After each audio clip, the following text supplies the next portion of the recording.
اعوذ باللہ من الشیطان الرجیم بسم اللہ الرحمن الرحیم وَإِذَا جَاءَهُمْ اور جب آتی ہے ان کے پاس، پہنچتی ہے ان کے پاس، منافقین اور یہود کے پاس، امر من الامن او الخوف، کوئی بات امن کی یا خوف کی، تو اذاعوا بہ، فوراً اس کو پھیلا دیتے ہیں۔ ان کو کرنا کیا چاہیے کہ وَلَوْ رَدُّوهُ، اگر وہ اس بات کو پلٹاتے، لوٹاتے یا پہنچاتے الی الرسول، رسول صلی اللہ علیہ وسلم کی طرف، وَإِلَىٰ أُولِي الْأَمْرِ مِنْهُمْ، یا اپنے میں سے جو صاحب امر، سمجھدار، فیصلہ کرنے والے جو لوگ ہیں ان کو پہنچاتے، تو لَعَلِمَهُ الَّذِينَ يَسْتَنبِطُونَهُ مِنْهُمْ، تو البتہ تحقیق کر کے معلوم کرتے وہ لوگ جو اس بات کی تحقیق کرتے ہیں اور نکالتے ہیں ان باتوں کو ان میں سے۔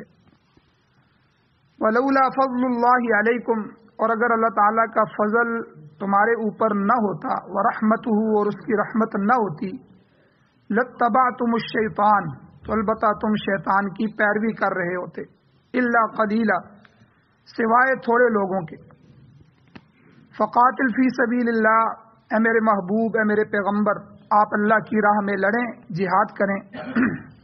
لا تکلف، آپ کو نہیں مکلف بنایا گیا، الا نفسک، مگر اپنی جان کا ہی، آپ کو اپنی نفس کا ہی مکلف بنایا گیا ہے۔ وحرض المؤمنین، ہاں ایمان والوں کو ابھاریے، برانگیختہ کریں، ترغیب دیں۔ عسى الله ان يكف بأس الذين كفروا، امید ہے کہ اللہ تعالیٰ روک دے ان لوگوں کی برائی کو جنہوں نے کفر کیا۔ واللہ اشد بأسا، اور اللہ تعالیٰ سخت لڑائی والے ہیں، واشد تنکیلا، اور اللہ تعالیٰ سخت سزا دینے والے۔ سپارہ نمبر 5 سورۃ النساء، آیت نمبر 83 اور 84 آپ کے سامنے تلاوت ہوئی ہیں۔ آپ نے ان دونوں آیتوں کا ترجمہ سماعت فرمایا۔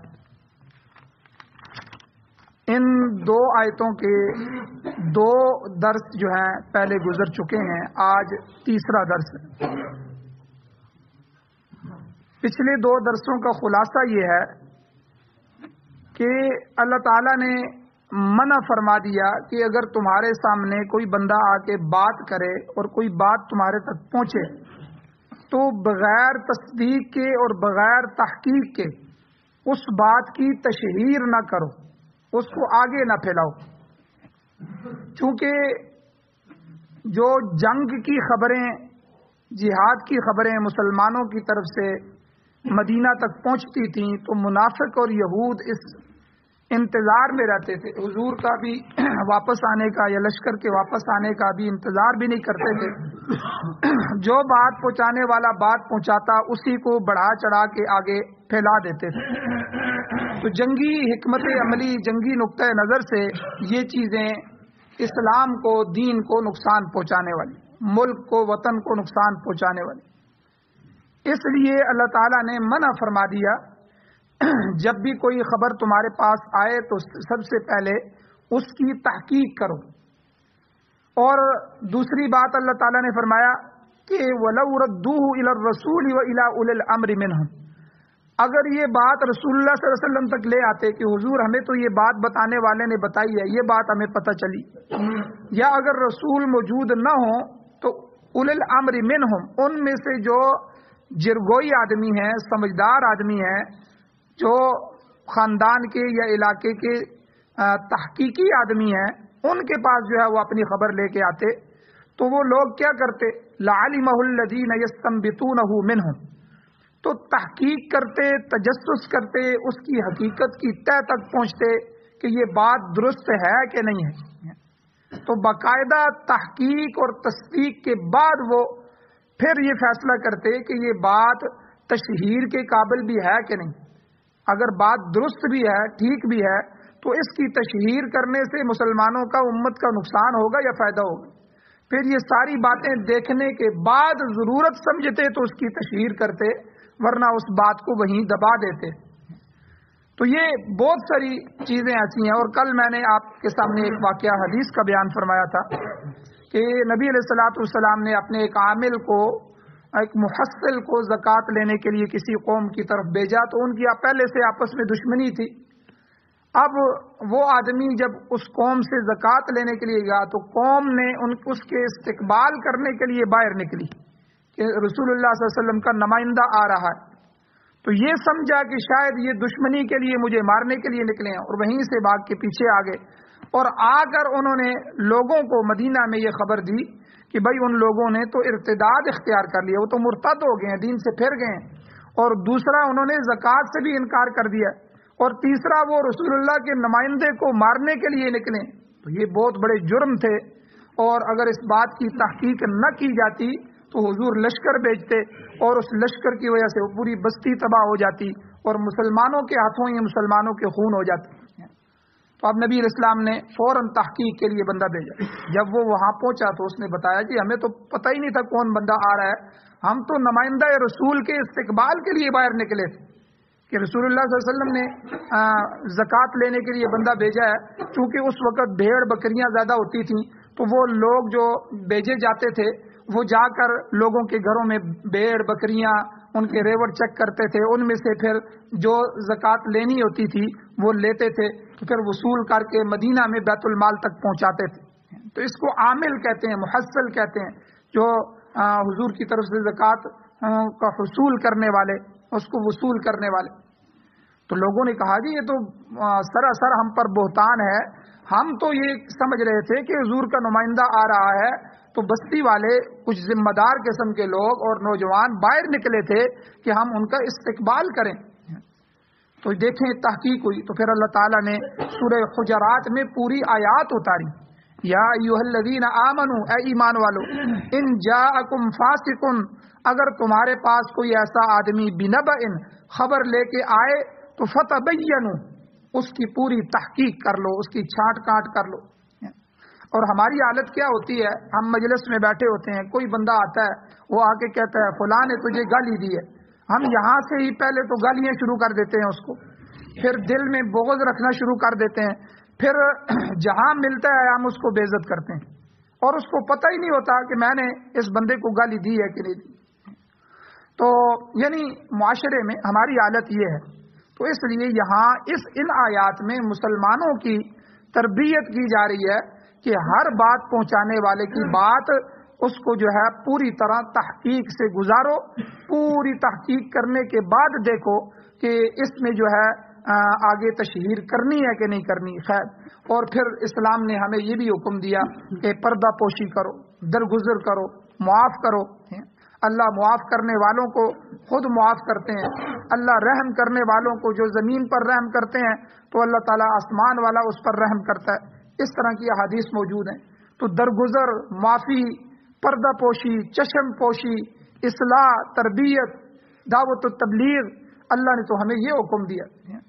تو اسی لیے حضور علیہ الصلوۃ والسلام نے حدیث میں فرمایا صل من قطعک، اس سے جوڑ جو تجھ سے توڑ رہا ہے، جو اپنے دروازے تجھ پہ بند کر رہا ہے، اس کے ساتھ خیر خائی کرنا یا اس رشتہ دار کو اپنے سے جوڑنا، یہ اصل کمال ہے. جو ہمارے گھر میں کھانا بھیج رہا ہے ہم اس کے گھر میں بھیج رہے ہیں، جو ہمیں اپنی شادی کی دعوت دے رہا ہے ہم اس کو دے رہے ہیں. یہ تو عدلے کا بدلہ ہے، یہ تو کوئی احسان ہے دیکھی نہیں ہے. بھائی اس نے ہمیں پوچھا ہے تو ہم بھی پوچھیں گے، فلاں نے ہمیں نہیں پوچھا. بھائی ہو سکتا ہے اس کی جرت ہی نہ ہو آپ کو شادی میں پوچھنے کی، اس نے 2 4 6 بندوں کو پوچھا ہو، اس نے غربت کی وجہ سے نہ پوچھا ہو سکتا ہے غلطی کی وجہ سے آپ کا نام ہی یاد نہ رہا ہو. 100 وجوہات ہو سکتی ہیں. تو لیکن ہم کیا کرتے ہیں عدلے کے بدلے میں پھر کہتے ہیں جی دیکھو ہم احسان کر رہے ہیں، ہم رشتہ داریاں نبھا رہے ہیں. تو حضور نے فرمایا نہیں، صل من قطعک، اس کے ساتھ جوڑ، صلہ رحمی کر جو تجھ سے قطع کرے، جو تجھ سے توڑ دے. رشتہ داری کو جوڑنا اور صلہ رحمی کرنا یہ بہت بڑی نیکی ہے، لیکن یہ بہت بڑا جگرے والا آدمی ہے، جگرا بھی چاہیے اس کے لیے. ایک آدمی پوچھ ہی نہیں رہا، اپنے دروازے بھی بند کر دیتا ہے اور کچھ بھی نہیں کر رہا، اور آپ اس کو درگزر کرتے رہتے ہیں، آپ اس کو پوچھ رہے ہیں. تو آپ کا سینہ بڑا ہے، تو آپ کا دل بڑا ہے، اور آپ اسلام پر چلنے والے ہیں. تو اس کا اثر کیا ہوگا کہ وہ آدمی شرمندہ ہوگا اور وہ خود اپنے رشتے کو جوڑے گا. اور اگر نہیں جوڑے گا، ہمارے خاندان میں ایک زمین کے معاملات چلے تو معاملات چلتے رہتے ہیں، خاندانوں میں معاملات ہوتے ہیں. مشترکہ زمین تھی تو اس کے اجتماعی عدالت میں کیس شروع ہوگا. جرگہ ہوا، جرگے میں 2-3 جرگوں میں معاملات نہیں سلجھے تو عدالت میں یہ کیس شروع ہو گیا کہ بھئی ہماری مشترکہ خاندانی زمین ہے تو اس کو تقسیم کیا جائے حق کے مطابق. اب وہ جھگڑے ہو جاتے ہیں، آپس میں الجھ جاتے ہیں خاندان. اب اس دوران ایک بندہ ہماری طرف سے فوت ہو گیا تو جو فریق مخالف تھا، ایک ہی خاندان کے تھے، ان میں سے کوئی بندہ نہیں آیا، انہوں نے احتجاج کیا، کوئی دعا نہیں، کچھ بھی نہیں.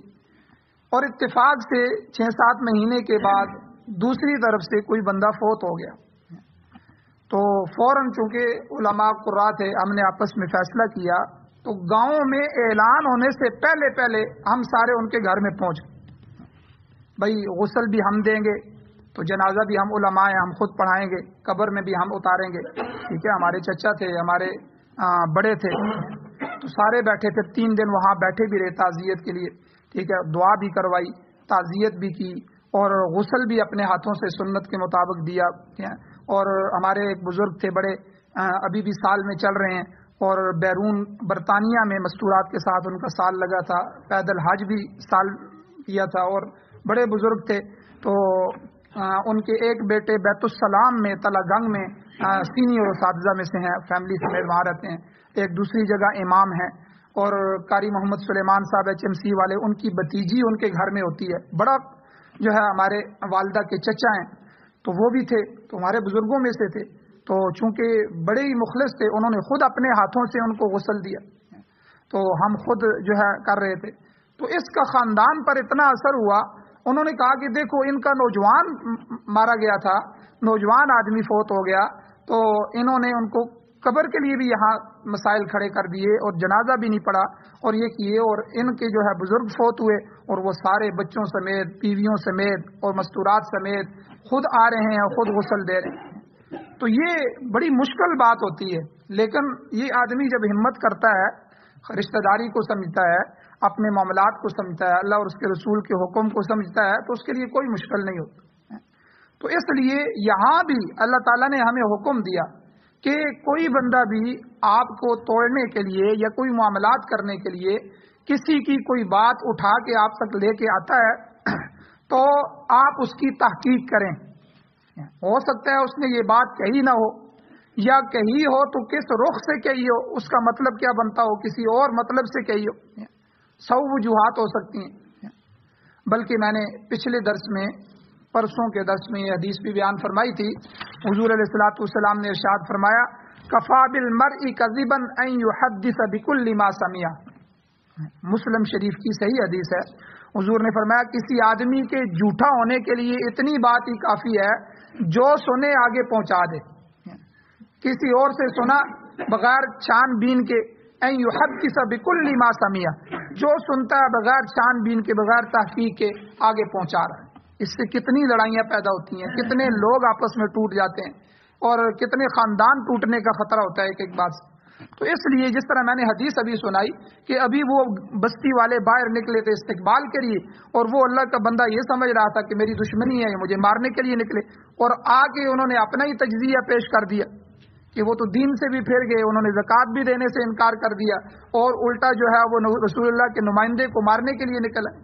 اب اللہ کے نبی نے تحقیق کے لیے بندہ بھیجا، انہوں نے تو بتایا کہ یہ تو ہم تو اس کے استقبال کے لیے نکلے تھے، ہم تو زکوٰۃ دینے کے لیے تیار ہیں، ہم تو مسلمان ہیں. تو اس لیے اللہ تعالیٰ نے ان آیات کے اندر واضح طور پر فرما دیا کہ جب تمہارے پاس کوئی بندہ آئے، کوئی کسی قسم کی بات کرے تو اس کو اہل علم کے طرف لوٹاؤ.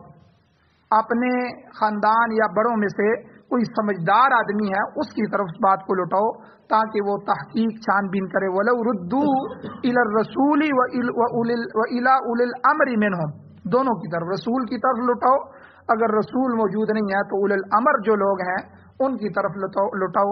لَعَلِمَهُ الَّذِينَ يَسْتَنبِطُونَهُ مِنْهُمْ، تاکہ وہ اس کی چھان بین کریں، اس کو جان لیں اور اچھی طرح استنباط کر کے اس کی تہ تک جائیں اور اس بات کی متعلق سمجھداری کے ساتھ فیصلہ کریں کہ بھئی اچھا ٹھیک ہو گیا، اگر اس نے کہہ دی ہے تو ہم بات کر لیں گے، آپ کو غصے میں ہونے کی ضرورت نہیں ہے۔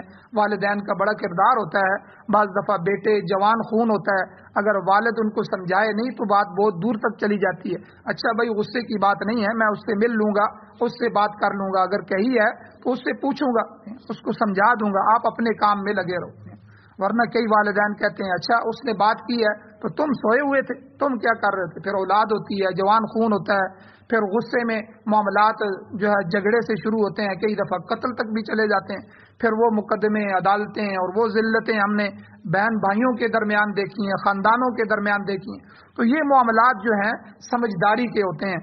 تو جو بندہ سمجھدار ہوتا ہے تو اس سمجھداری کے ساتھ اس بات کی تحقیق کر کے، چھان بین کر کے، پھر اس کے نتائج کو دیکھتا ہے کہ اس بات پر کس طریقے سے عمل کیا جائے تو تاکہ معاملات بھی ختم ہو جائیں اور جو ہے مسئلہ بھی حل ہو جائے۔ آگے اللہ تعالیٰ نے یہاں جو یہ لفظ فرمایا ہے یستنبطونہ، استنباط، کہ وہ لوگ جو صاحب امر لوگ ہیں وہ استنباط کریں گے، یہاں سے علماء نے بڑے مسائل نکالے اس لفظ سے۔ امام رازی رحمۃ اللہ علیہ فرماتے ہیں کہ اس آیت کریمہ میں جو آمدہ لفظ ہے یستنبطونہ، اس سے کئی باتیں ثابت ہوتی ہیں۔ مثلا کہ نئے پیش آمدہ مسائل، معاشرے میں ہر روز کوئی نہ کوئی مسئلہ نیا پیش آ رہا ہے۔ یورپ میں بہت زیادہ مسائل علماء کو سامنے آ رہے ہیں، کیونکہ یورپ اسلام کو فالو نہیں کرتا، وہاں اسلام نہیں ہے، تو اس لیے وہ اپنے طریقے سوچتے ہیں، تجارت کے طریقے، معاشرت کے طریقے۔ پھر وہ مسئلہ چونکہ وہاں جو کمیونٹی رہ رہی ہے مسلمانوں کی، اس کے لیے پھر مسائل پیدا ہوتے ہیں، پھر وہ علماء کو لکھتے ہیں۔ مثلا اب خون ہے، ایک آدمی کا خون دوسرے آدمی کو دیا جائے، یہ تو کوئی مسئلہ نہیں ہے، علماء نے اس کی اجازت دی ہے۔ اگرچہ ہمارے جتنے بھی اعضاء ہیں خون سمیت یہ اللہ کی امانت ہے، ہمیں ان میں خیانت کرنے کی اجازت نہیں ہے، اسی لیے تو خودکشی حرام ہے۔ کوئی آدمی اپنے آپ کو ہلاک نہیں کر سکتا، اپنے جسم کی کاٹ چھانٹ نہیں کر سکتا۔ جو چیزیں جسم میں ہیں جن کی اللہ نے اجازت دی ہے، مثلا داڑھی ہے، اس کو نہیں کاٹ سکتا، یہ اللہ کی تخلیق میں خرد برد کرنا ہے۔ اسی طرح ٹیٹو بنانا، اپنے جسم کو کھدوانا، اپنا نام لکھوانا یا تصویریں بنانا، جو یورپ میں آج کل بہت زیادہ ہو رہی ہیں، ہر بندہ ٹیٹو بناتا ہے، عورتیں مرد سارے، تو یہ جسم کے اندر کوئی ایسی گڑبڑ کرنا، یہ شرعاً اس کی اجازت نہیں ہے۔ اپنی آنکھ، اپنا دل، اپنا گردہ، اپنی کوئی عضو نکال کے کسی دوسرے کو عطیہ کرنا، یہ اجازت نہیں ہے شرعاً۔ تو ہاں خون کی فقہا نے اجازت دی، خون کی، وہ بھی مجبوری کی وجہ سے، کہ اس لیے کہ دوسرے آدمی کی جان خطرے میں، تو جان کو بچانے کے لیے آدمی اگر خون دے، ایک وجہ، دوسرا خون کی جگہ سے پیچھے خون بنتا رہتا ہے، جب آپ خون دیتے ہیں تو اتنا خون پھر پورا ہو جاتا ہے، یہ پیدا ہونے والی چیز ہے، تو اس لیے فقہا نے بہت ہی مجبوری کی حالت میں اس کی اجازت دی۔ تو اب اسی طرح یہ مسائل ہیں خون کے یورپ میں، تو اس کے بینک بن گئے، ٹھیک ہے، بلڈ بینک، ٹھیک ہے، خون آدمی دیتے ہیں، عطیہ دیتے ہیں، وہاں جمع ہوتے ہیں، دوسروں کو جب ضرورت ہوتی ہے وہ بینک ان کو دے دیتے ہیں۔ یہ تو چلو ایک آدھ درجے میں ضرورت بھی تھی، اگرچہ وقت کی ضرورت سے پہلے اس کی بھی اجازتاً مکروہن ہے، کراہتاً ہے، کہ ابھی ضرورت ہی نہیں پڑی تو خون نکال کے، لیکن بہرحال چونکہ معاشرے میں اب یورپ میں ایک دوسرا مسئلہ پیش آیا کہ دودھ کا بینک، مائیں جو ہیں وہ اپنا دودھ بھی اسی طرح جس طرح خون ہے وہ دیں، لیکن جو دودھ ہے اس کے ساتھ شریعت میں بڑے مسائل ہیں۔ جب ایک بچہ کسی دوسری ماں کا دودھ پیتا ہے تو وہ اس کی رضائی ماں بن جاتی ہے، اس کے بیٹے بیٹیاں اس کے رضائی بہن بھائی بن جاتے ہیں۔ اب وہ خون کس کا ہے، وہ دودھ کس کا ہے، اور وہ کون پی رہا ہے، اس کا کوئی ریکارڈ نہیں ہے۔ ایک تو وہ حلت و حرمت کا مسئلہ، وہاں حلال حرام کا مسئلہ ویسے ہی اولاد کا ہے، کسی کو پتہ ہی نہیں ہے یہ اولاد کس کی ہے، ٹھیک ہے۔ 60-70% طبقہ یورپ میں وہ جو ہے اپنے والدہ کی شناخت کے ساتھ ہے، والد کی شناخت کے ساتھ نہیں ہے۔ لیکن دوسرا مسئلہ یہ آ گیا کہ رضائی بہن بھائی کس طرح، وہ مائیں ایکسٹرا دودھ جو ہوتا ہے فالتو ہوتا ہے وہ اس جو ہے جس طرح بلڈ بینک ہوتے ہیں اس طرح ان کے ملک بینک ہیں اس میں وہ جمع کرا دیتی ہیں، جہاں جن ماؤں کے دودھ نہیں اترتے یا کم ہوتے ہیں ان کے بچوں کی غذائی اجناس کو پورا کرنے کے لیے ماں کے اس دودھ کو وہاں سے لیا جاتا ہے اور اس کو جو ہے وہ ان کو دیا جاتا ہے۔ تو اس طرح کے معاملات، یہ تو پھر اس میں شریعت سارے مسائل کا مسئلہ آ جائے گا۔ تو یہ چیزیں جب علماء کے سامنے، یہ نئے اور جدید مسائل، تو یہ اور اس طرح کے بے شمار مسائل، قسطوں پر کاروبار ہے یا کاروبار کی اور نئی شکلیں ہمارے سامنے آ رہی ہیں، دن بدن جو ہے نشے اور نشوں کی جدید چیزیں پیدا ہو رہی ہیں اور ہر چیز میں جو ہے وہ نئی چیزیں سامنے آ رہی ہیں، تو علماء کے سامنے مسائل بھی نئے آ رہے ہیں، ان کا حل کرنا بھی علماء کی ذمہ داری۔ تو یہ یستنبطونہ کے لفظ سے امام راضی رحمۃ اللہ علیہ فرماتے ہیں کہ نئے پیش آمدہ مسائل کا حل کلی طور پر نصوص سے نہیں ہو سکتا، نص سے نہیں ہو سکتا۔ نص کسے کہتے ہیں؟ نص ایسی چیز کو کہتے ہیں جو قرآن پاک یا حدیث شریف سے صراحتاً ثابت ہو، یعنی بالکل واضح قرآن اور حدیث سے ثابت ہو۔ ظاہر بات ہے قرآن اور حدیث سے تو وہی چیزیں ثابت ہوگی جو حضور کے زمانے کی تھی، جو بعد میں نئی چیزیں پیدا ہو رہی ہیں وہ قرآن میں بھی نہیں ہوں گی، وہ حدیث میں بھی واضح نہیں ہوں گی، صراحتاً نہیں ہوں گی۔ جس طرح میں نے کل کے درس میں اشارتاً بیان کیا تھا، حضور کے زمانے میں 2 نشے تھے جن کا تذکرہ قرآن اور حدیث میں آتا ہے، شراب کا تذکرہ آتا ہے، افیون کا آتا ہے، یا 1-2 نشے اور تھے۔ یہ نسوار اور یہ پان اور یہ سگریٹ اور یہ چرس، یہ پاؤڈر اور یہ افیون کی کئی اور شکلیں جو ہیں، اور اس طرح یہ شیشے کا نشہ بھی آ گیا، اور کئی نشے ہیں، یہ تو حضور کے زمانے میں نہیں تھے۔ تو جب حضور کے زمانے میں نہیں تھے تو قرآن میں بھی تذکرہ نہیں ہے، حدیث میں بھی نہیں ہے، لیکن ان مسائل کو حل کرنا ہے کہ یہ کس درجے کے نشے ہیں، یا تو حرام ہے یا مکروہ تحریمی ہے یا مکروہ تنزیہ ہے۔ تو فقہا اسی کو استنباط کرتے ہیں، قرآن و حدیث کو سامنے رکھ کے ان کے اوپر قیاس کر کے، اجتہاد کر کے، تو اجتہاد کے ذریعے قیاس کو سامنے رکھتے ہوئے ان سارے جو ہے نئے پیش آمدہ مسائل کو حل کیا جاتا ہے۔ تو چونکہ نص اس میں موجود نہیں ہوتی، قرآن اور حدیث کی آیت یا حدیث موجود نہیں ہوتی، تو لہذا ان کا حل استنباط سے ہی ممکن ہے۔ جدید معاشرت آ رہی ہے، اب رہن سہن کے طریقے بدل گئے ہیں اور اس کے جدید مسائل ہیں۔ میڈیکل دیکھیں آپ، پہلے میڈیکل کیا ہوتا تھا، جو ہے وہ میڈیکل کے اب جدید ترین مسائل سامنے آ رہے ہیں۔ پہلے پورا پیٹ پھاڑا جاتا تھا، بڑے آپریشن ہوتے تھے، ابھی کمپیوٹر کے ذریعے چھوٹی سی تار داخل کی جاتی ہے، اسی سے اندر ہی آپریشن ہو رہے ہیں، اور پتہ نہیں کیا کیا مسائل سامنے آ رہے ہیں۔ میڈیکل کی شعبے میں جدید مسائل علماء کے سامنے آ رہے ہیں۔ اسی طرح ہماری جو معیشت ہے، معیشت کے جدید مسائل آ رہے ہیں، نئی شکلیں کاروبار کی، تجارت کی، وہ بازاروں میں آ رہی ہیں۔ اور اسی طرح معاشرتی، جو ہم معاشرے میں رہ رہے ہیں، معاشرے کے مسائل جو ہیں وہ جدید مسائل سامنے آ رہے ہیں۔ اور اسی طرح جو ہمارا قانون ہے، ملکی نظم و نسق چلانا، اس قانون کے قانونی مسائل جو ہیں وہ جدید ترین مسائل سامنے پیش آ رہے ہیں۔ مثلا ہمارے ملک میں ہی ٹرانسجینڈر بل ہے، ٹرانسجینڈر بل کی اجازت دے دی گئی ہے۔ اب علماء کے سامنے بھی مسئلہ آئے گا، قرآن و حدیث سے بھی ہمیں بتائیں کہ یہ مسئلہ کیا ہے، کہ مرد عورت بن سکتا ہے، عورت مرد بن سکتا ہے۔ یعنی ہمارے ملک میں، یورپ کی بات چھوڑیں، ہمارے ملک میں ہماری اسمبلیوں نے اس کو پاس کر دیا۔ جہالت کی انتہا دیکھیں۔ پھر عورت کو مجبور کر دیا گیا ہے، اس پر مرد کو مجبور کر دیا گیا کہ وہ اپنی دوسری شادی کے لیے عورت کی اجازت لے، حالانکہ شریعت نے اس کو مجبور نہیں کیا۔ تو یہ قانونی ٹکراؤ آ گیا ہے مذہب سے، اسلام سے۔ تو اس طرح کے جدید مسائل۔ اب خلع ہے، طلاق تو مرد کا حق ہے، وہ اس ہتھیار کو استعمال کرے، سوچ سمجھ کے استعمال کرے۔ طلاق کے کئی مسائل جو ہیں، طلاق دینے کا طریقہ اور سب کچھ یہ ہے، یہ شریعت نے بتا دیا، اس کو سنے، سمجھے، سوچے، پھر اس کے بعد ضرورت کے درجے میں اس کو استعمال کرے، یہ تو مرد کا حق ہے۔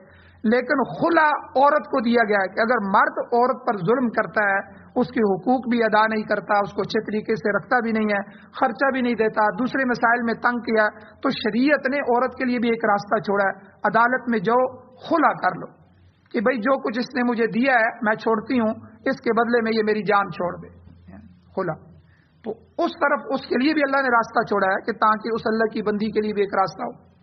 لیکن اس کا اختیار عدالت کو نہیں دیا اللہ نے, قاضی کو نہیں دیا کہ وہ خود مرد حاضر ہی نہ ہو اور اس کی جگہ خود اس کو خلا دے دے عورت کو. اور ہماری عدالتیں وہ یہی کر رہی ہیں, مرد کو پر زبردستی نہیں کرتے, اس کو حاضر ہی نہیں ہوتا, وہ تاریخ پہ پیش ہی نہیں ہوتا اور وہ خود خلا دیتا ہی نہیں ہے. خلا دے گا مرد, خلا لے گی عورت. قاضی جو ہے صرف فیصلہ کروائے گا, اس کو لکھے گا, تحریر کرے گا, ان کے درمیان ان چیزوں کو دیکھے گا, وہ عورت کے مسئلے کو دیکھے گا. عورت آ کے جو دعویٰ کر رہی ہے کیا یہ صحیح دعویٰ کر رہی ہے, واقعی اس کا خامن ظلم کرتا ہے کہ نہیں, خامن کو بلایا جائے گا اور سب سے پہلے عدالت اس کو مجبور کرے گی, تو جو اس کے حقوق نہیں دیتا, خرچہ نہیں دیتا, یا یہ فلاں فلاں ظلم کرتا ہے, یہ تو بند کر دے. تو اگر پھر بھی وہ معاملات کو نہیں سلجھاتا تو عورت کی بات صحیح ہے تو عدالت اس مرد کو مجبور کرے گی اپنے قانون کے ذریعے, اپنی اتھارٹی کے ذریعے, اپنی طاقت کے ذریعے کہ بھائی تو اس کو خلا دے, یا تو صحیح طریقے سے رکھ یا اس کو خلا دے. تو وہ مرد خلا دے گا اپنی زبان سے, پھر وہ خلا ہوگا. اور ہمارے ہاں کیا ہوتا ہے, عدالت میں وہ پیش نہیں ہوتا, کچھ پیشیاں گزرنے کے بعد عدالت اپنی طرف سے اس کو خلا دے دیتی. تو یاد رکھیں یہ خلا نہیں ہے, تو شرعاً اس کی اجازت نہیں ہے. تو اس طرح کے بے شمار معاشرتی مسائل معاشرے میں ہمیں پیش آ رہے ہیں کہ ہماری حکومتیں جو جمہوریت کو لے کے چل رہی ہیں کہ بھائی جمہور فیصلہ کریں گے. جمہوریت کا مسئلہ ہے کہ جتنے زیادہ ہمارے اسمبلی میں بیٹھے ہوئے ہیں, زیادہ نے جس کو شراب کو حلال کہہ دیا تو شراب حلال ہو جائے گی, یعنی یہ جمہوریت ہے. تو حالانکہ ہمارے آئین میں ہم سے دھوکہ کیا گیا. آئین میں یہ بات لکھی ہوئی ہے کہ حاکمیت اللہ کی ذات کی ہوگی اور قرآن و سنت کے مطابق فیصلے کیے جائیں گے. جب پاکستان بنا تھا, آئین بنا تھا, دھوکے دینے کے لیے یہ الفاظ لکھے گئے ہیں, لیکن اسمبلی میں اس پر عمل نہیں کیا جاتا. وہاں ابھی یہ ٹرانسجینڈر بل جو پیش ہوا ہے کہ بھئی اس پہ رائے دیں سارے رکن, تو وہ جو آپس میں دشمن تھے, پی ٹی آئی والے نون لیگ کے دشمن تھے اور اس کے دشمن تھے, اس مسئلے میں سارے جمع ہو گئے, سب نے اس کو پاس کیا. تو کفر کے لیے اور یورپ کو خوش کرنے کے لیے یا وہاں سے آشیرواد لینے کے لیے یہ سارے ایک ہیں, قوم کو انہوں نے بیوقوف بنایا ہوا ہے. تو بہرحال اب یہ سارے اس جرم میں شریک ہیں اور جو ان کی پارٹی والے ہیں یہ سارے بھی اس جرم میں شریک ہیں. کل اللہ کو جواب دینا ہوگا. جنہوں نے اس بل کو پاس کیا ہے, جو ان پارٹیوں کے حصہ دار ہیں, نیچے کارکن ہیں, وہ سب اس جرم میں شریک ہیں. اور ان کے ساتھ ساتھ ہر اس جرم میں شریک ہیں جو انہوں نے قانونی طور پر جو ہے جمہوریت کے بل بوتے تھے, وہاں سے انہوں نے بل پاس کیے اور یہ نیچے سے نعرے لگاتے رہے کہ یہ ہمارا لیڈر ہے, یہ ہمارا لیڈر ہے. کل انہی لیڈروں کے ساتھ ان کو قیامت کے دن حشر کے میدان میں کھڑا کیا جائے گا.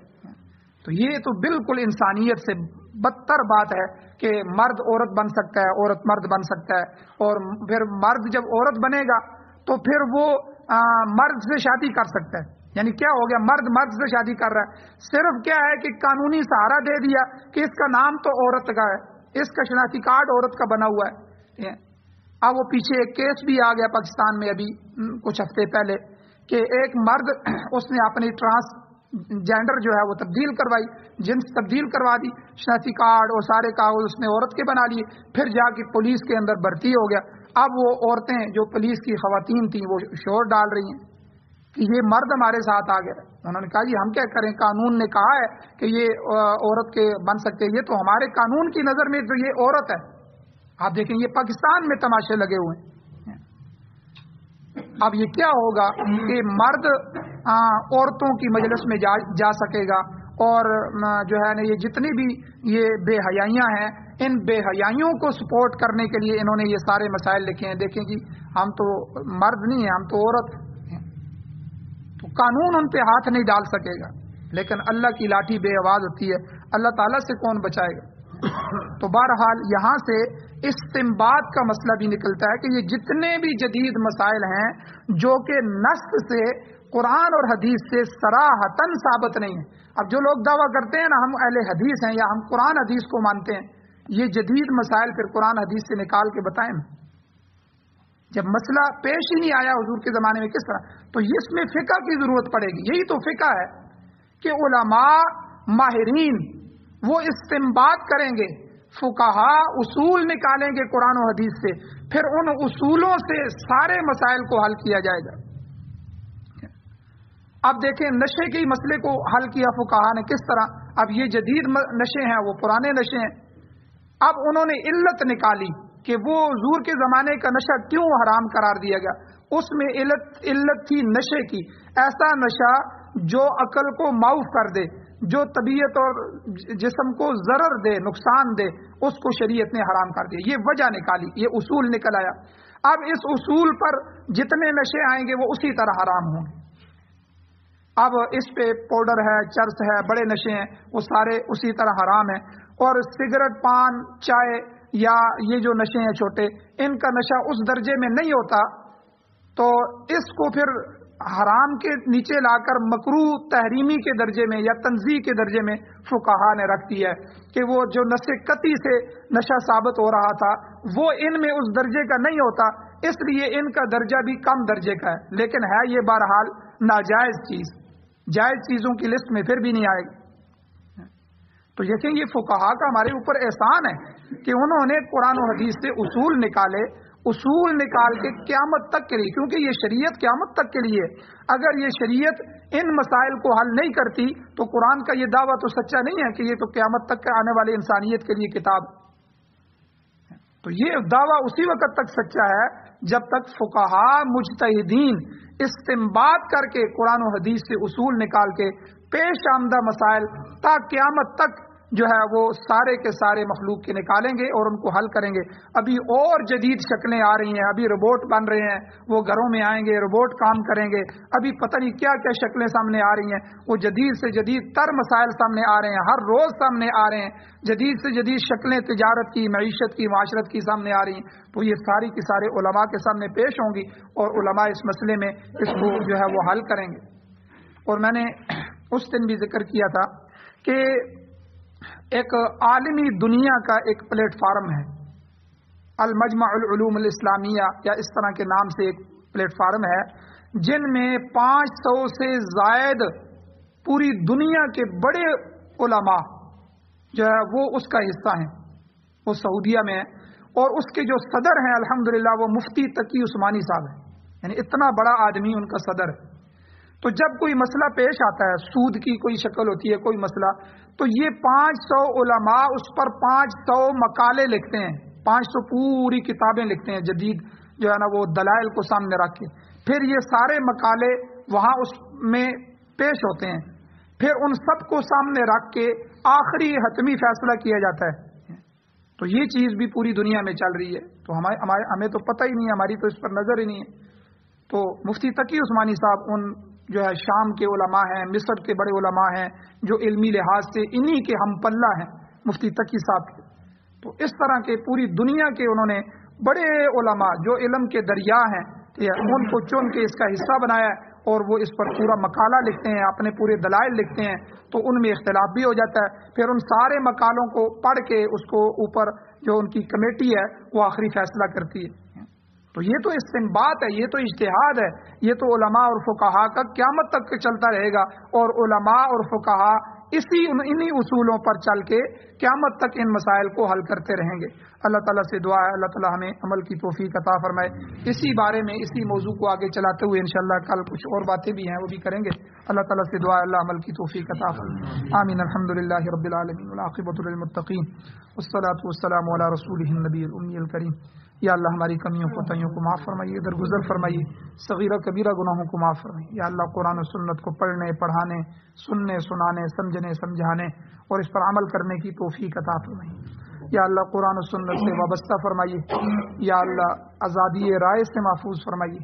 یا اللہ جو فقہا اور فقہائے امت کا احسان ہے یا اللہ ان کو ہم سب کی طرف سے اجر عظیم عطا فرمائیے. یا اللہ جو حضرات پریشان حال ہیں ان کی پریشانیوں کو دور فرمائیے. یا اللہ جو بیمار ہیں ان کو شفا عطا فرمائیے. جو ایمان کی حالت سے دنیا سے جا چکے ہیں یا اللہ ان سب کی بخشش فرمائیے. یا اللہ ہم سب کی دعاؤں کو محض اپنے فضل و کرم سے قبول فرمائیے.